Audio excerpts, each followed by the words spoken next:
नमस्ते दोस्तों, आज हम इस वीडियो में संस्कृत व्याकरण के एक महत्वपूर्ण विषय कर्मधारय समास पर चर्चा करेंगे। कर्मधारय समास हमें वाक्य की संरचना को समझाने में मदद करता है। इस वीडियो में हम इस समास की परिभाषा को समझेंगे और साथ में उदाहरणों के माध्यम से स्पष्ट करेंगे। तो चलिए शुरू करते हैं। कर्मधारय समास। तो तत्पुरुष समास के समानाधिकरण भेद को हम कर्मधारय कहते हैं। तो पिछले वीडियो में हमने क्या पढ़ा था कि तत्पुरुष समास के दो भेद हैं, समानाधिकरण और व्यधिकरण तत्पुरुष समास। तो व्यधिकरण तत्पुरुष में क्या आया था कि प्रथमा द्वितीय तत्पुरुष समास, तृतीय, चतुर्थी, पंचमी, षष्ठी, सप्तमी और सप्तमी तक हमने पढ़ लिए थे। आगे रह गया था समानाधिकरण। तो समानाधिकरण क्या है? यही प्रथमा तत्पुरुष समास है। जो प्रथमा एक रह गया था ना, वही समानाधिकरण का भेद है। जो तत्पुरुष है प्रथमा तत्पुरुष समास है। इसलिए हमारे वरदराज आचार्य ने कर्मधारय समास को नहीं माना है, क्योंकि कर्मधारय वो तत्पुरुष का भेद है। और एक बात है कि इसमें क्या है, जो कक्षा 6ठी 7वीं 8वीं में जो के सिलेबस में कर्मधारय को अलग नहीं माना है, क्योंकि और आपको याद रखना है कि कर्मधारय समास के 6 भेद होते हैं। अर्थात समान अधिकरण मतलब विभक्ति वाला तत्पुरुष कर्मधारय समास होता है। तो इसमें आगे सूत्र है पाणिनि के द्वारा लिखा हुआ, तत्पुरुष समानाधिकरण है, कर्मधारय है। तो इसमें क्या है, तात्पर्य है कि पूर्व पद और उत्तर पद दोनों में समान विभक्ति हो, प्रथमा लगी रहे, तो उसको हम क्या बोलेंगे, ये समानाधिकरण तत्पुरुष कहेंगे। उसमें क्या था व्यधिकरण में, जिसमें क्या था, पूर्व पद द्वितीय का था तो उसमें द्वितीय तत्पुरुष, पूर्व पद तृतीय का था तो तृतीय तत्पुरुष, पूर्व पद चतुर्थी का था तो चतुर्थी तत्पुरुष, और पूर्व पद पंचमी का था तो ये पंचमी तत्पुरुष। इसमें क्या है, पूर्व पद हो चाहे उत्तर पद हो, दोनों समान हो तो उसमें क्या है, प्रथम दोनों समान में प्रथमा विभक्ति हो तो उसमें हम समानाधिकरण कर्मधारय का एक भेद हो जाएगा और समान कर्मधारय समास हो जाएगा। जैसे उदाहरण है, कृष्ण सर्प है। क्या हो जाएगा, कृष्ण सर्प है। तो इसमें क्या, कृष्ण में भी प्रथमा विभक्ति और सर्प में भी प्रथमा विभक्ति है। इसमें पूर्व पद और उत्तर पद दोनों समान विभक्ति है, तो क्या बन जाएगा, कृष्ण सर्प है।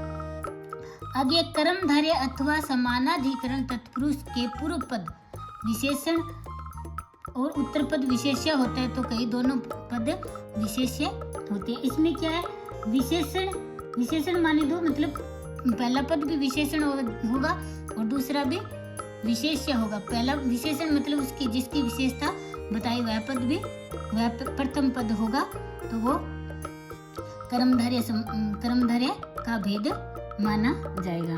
तो इसमें क्या है, पहले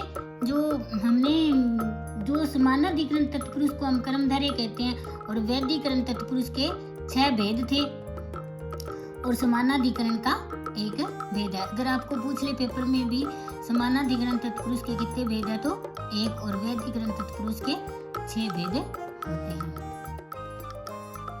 तो आगे पाणिनि के द्वारा एक और सूत्र है, विशेषणम विशेष्यण बहुलम।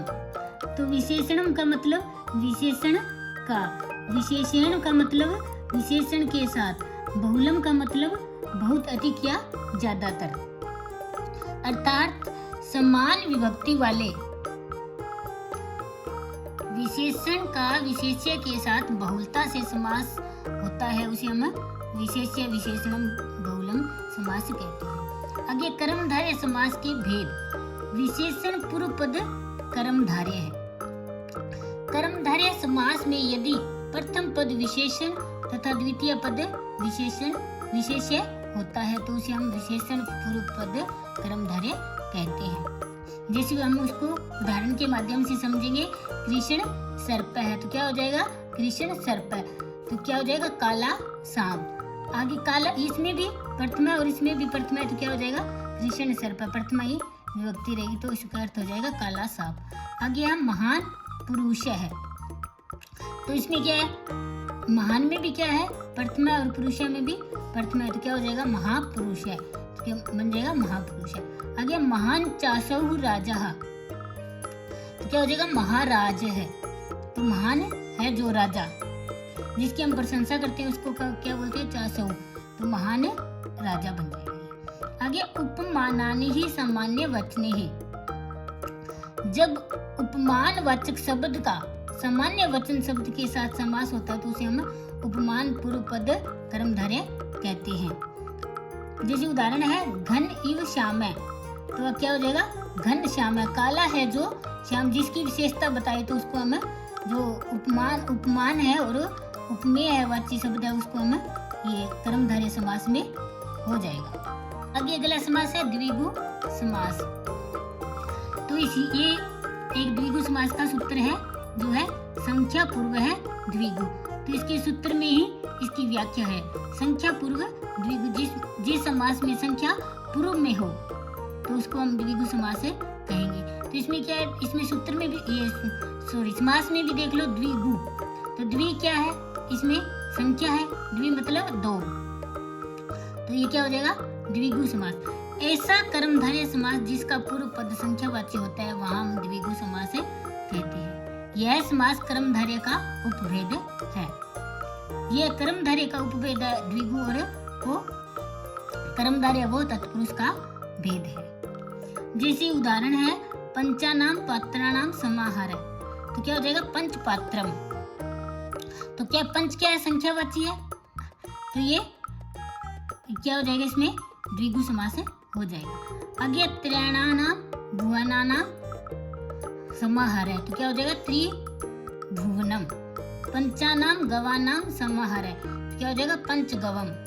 त्रयाणानाम लोकानाम समाहार है, तो क्या हो जाएगा त्रिलोकी। तो इसमें क्या है पंच है, तो ये क्या है संख्यावाची है, त्रि है तो वो भी संख्यावाची है तीन मतलब, और पंच का मतलब पांच, और पंच का मतलब फिर पांच, और त्रि है वो भी संख्यावाची पद है तो इसका मतलब हो जाएगा तीन, तीन लोकों का समाहार, तो क्या हो जाएगा त्रिलोकी।